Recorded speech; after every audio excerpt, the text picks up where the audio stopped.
All right, everybody. Happy Tuesday afternoon.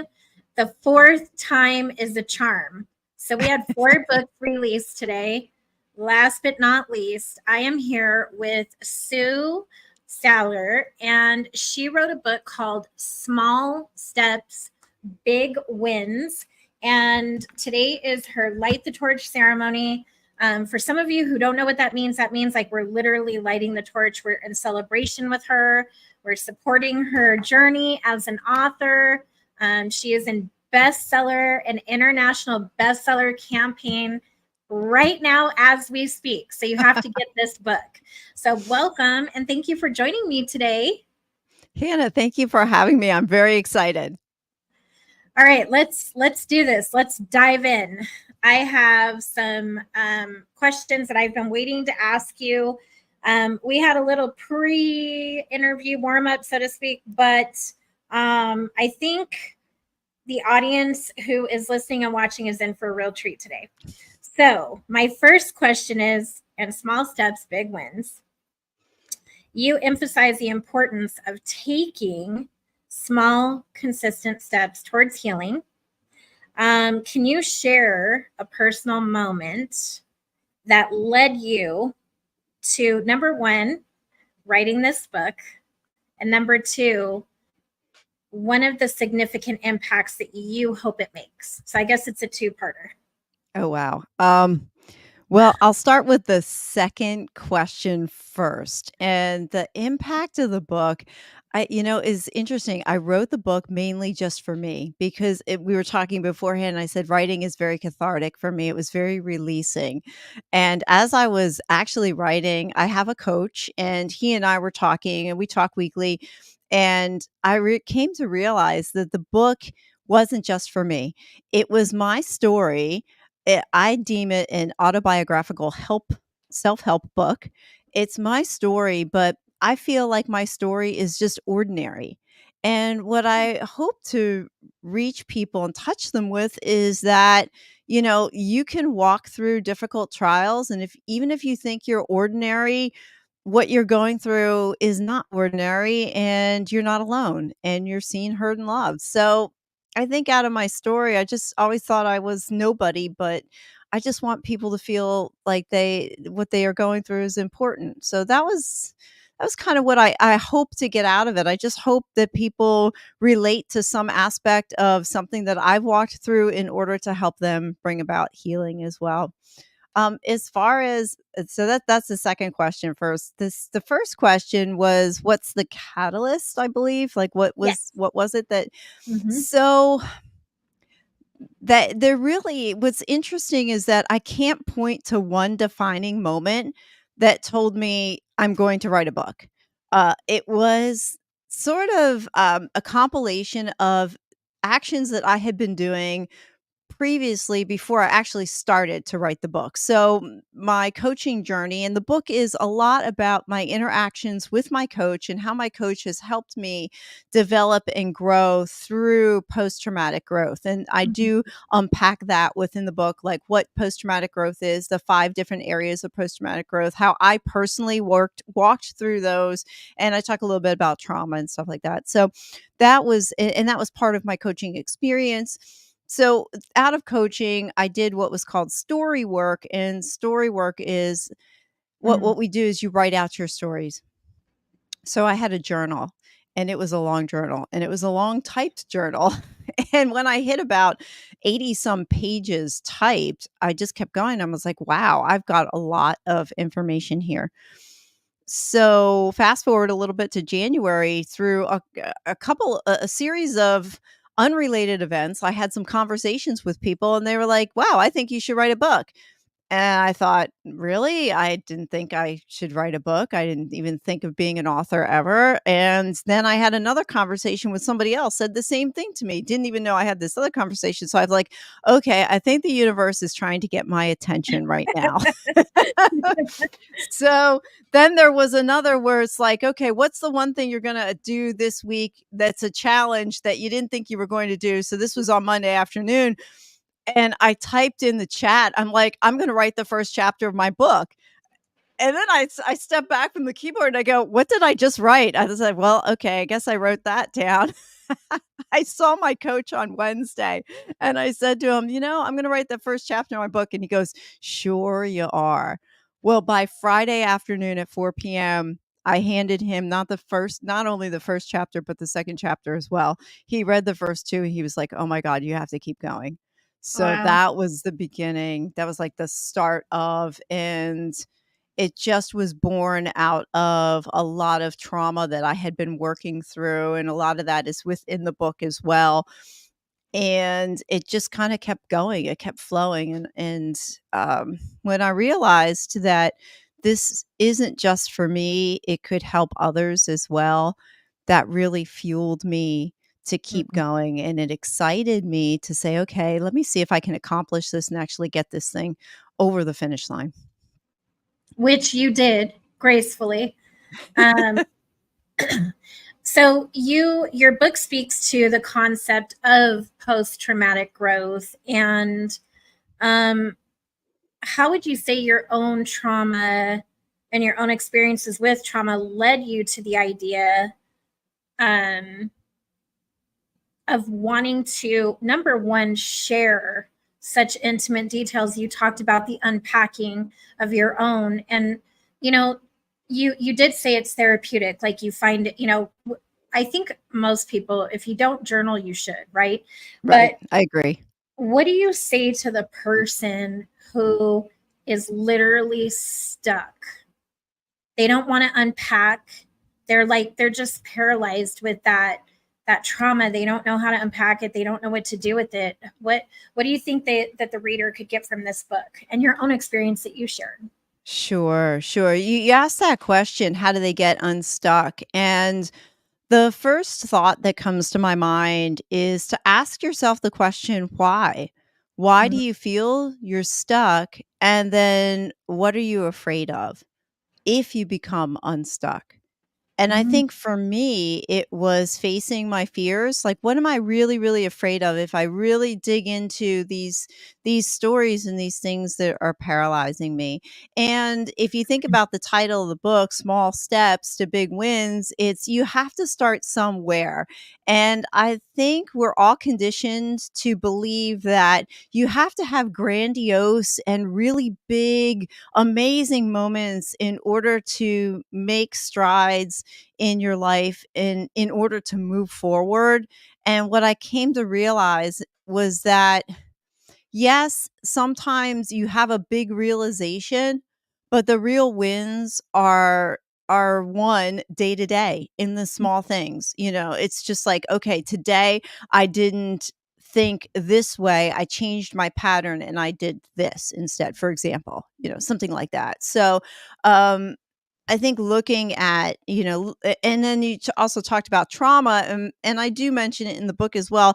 Trauma comes in many shapes and sizes and forms. And I never, ever, ever, and my book does not either. I never want to minimize the impact of any kind of trauma that people go through. But the one thing that I do point out is that what could be traumatic to me may not be traumatic to you. So somebody could read my book and go, well, she walked through that and she thought it was traumatic. If I went through that I don't think that's Mhm. traumatic at all. And we have to remember how things are mapped on our minds are just that's how we perceive it.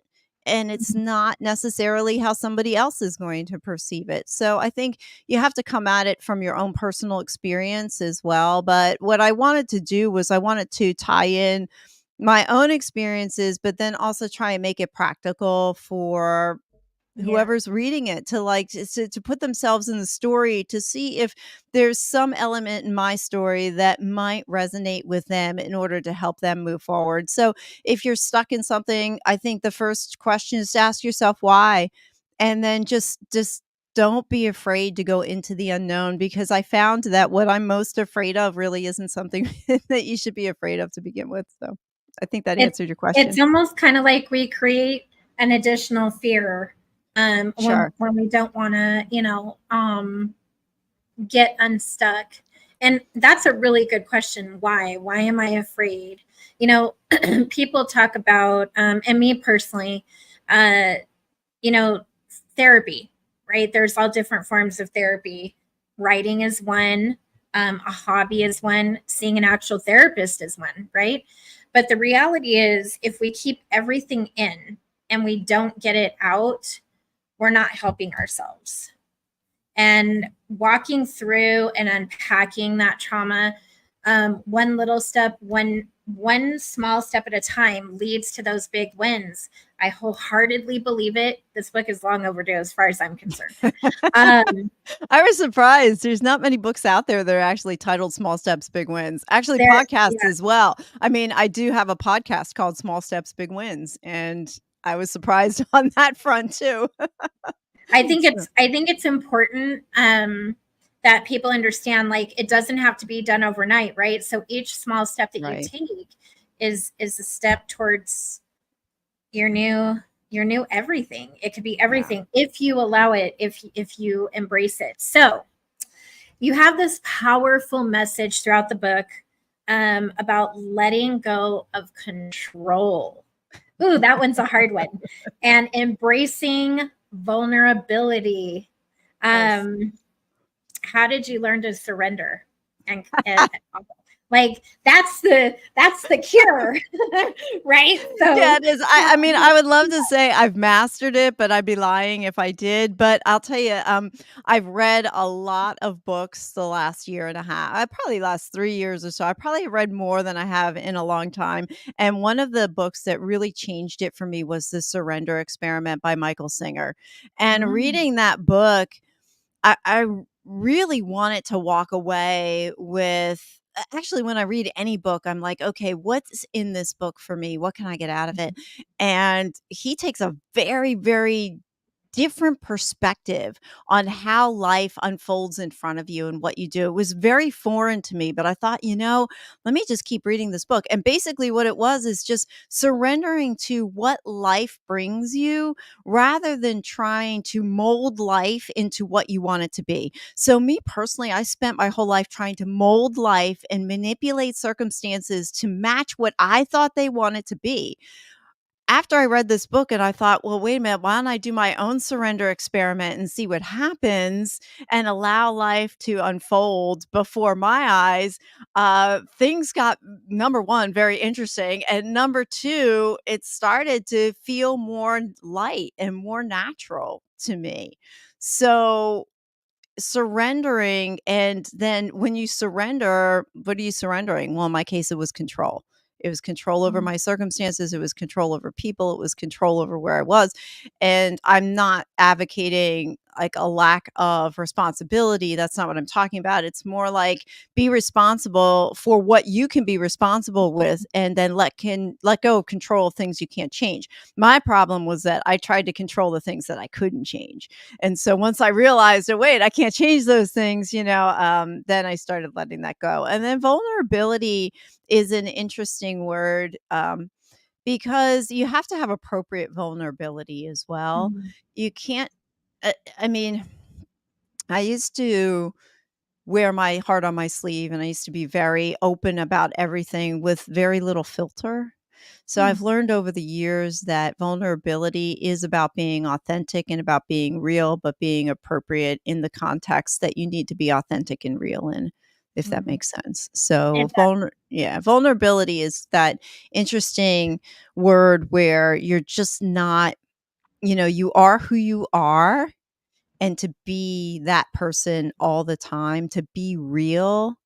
And it's, for me, removing that mask of Mm. who I want people to see who I am versus who I really am.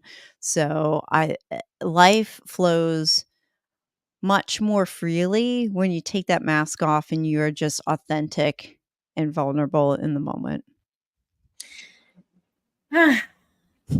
I think this was for me. I think it was an alignment that I was supposed to do your light torch today. Because one of the biggest things that I've battled is letting go. Like give like you said it, control what you can, let go of what you can't, basically. But we can't control everything. But those small steps that you keep talking about, I think part of those steps is the letting go. Like those are the small steps too. So here's my last question to you. What do you hope your readers gain most from this book? Oh, wow. What do I hope they gain most? I hope they gain what they read. I hope they gain what they were looking for in reading the book. I hope they find what they were looking for. That's what I want them to gain. And I want them also to realize that everyone has the potential within them to change the trajectory of their life. Even if you don't think you can, you can. And that's what I want them to walk away with because and the reason I say that is me personally, I didn't think I could change the trajectory of my life through micro moments, through micro changes, through small steps, but I did. So I want them to get that out of my book that if I can change, you can too. Woo! There it is. And if you want the rest of the answers, you got to get the book. So, how can people connect with you, follow your journey, learn more? Obviously, everyone needs to get the book. What's the best way to connect with you? So I do have a website. It's my name. So it's www.suesaller.com. I do have a little form there. You can connect with me through the website. And there's information on there about my podcast as well and about my coaches. I do have a coaching platform. I haven't done a whole lot. Full disclosure, I've been so busy with life. I haven't really done a whole lot with it, but there are some people you can connect with on there. You can connect with my coach, who the book is. He is threaded throughout the book. My coach is Austin Linney, and he's a very dear friend of mine. And we have a very interesting, we have a great coaching relationship. And so you can reach out to him through there as well. But it's www.suesaller.com. And you can find me there. I'm also on Facebook too. You can follow me on Facebook and Instagram as well at the Sue Saller. Well, thank you for spending some time with me this afternoon and for sharing Thank you. your insight, perspective, expertise. Congratulations to you. This Thank is a you. huge step and a huge win. I know. But the book is Small Steps, Big Wins. It is on Amazon. It is circulating as we speak through all the retailers on and offline. If you want it quick, fast, and in a hurry, go to Amazon.com, grab your copy, connect with Sue, and we'll bring you back again. We'll do a little bit of a deeper dive without giving too much away, because we really want her to hit bestseller, an international bestseller. And the reason being is because if people are buying this book and reading this book, that means they're taking the first small step to their big win. Yeah. Yeah, I agree. I'm excited too. I didn't think for anybody who thinks they can't get something over the finish line, you can. So I'm very excited. Well, thank you for Thank being you with for, me today. thank you for And having me. congratulations. Thank And you. this concludes our last, but definitely not least, Light the Torch today. And congratulations to all the authors for, as you said, Sue, crossing the finish line. We have some extraordinary books, and I just encourage you to connect with these amazing women and men. Bye, everyone.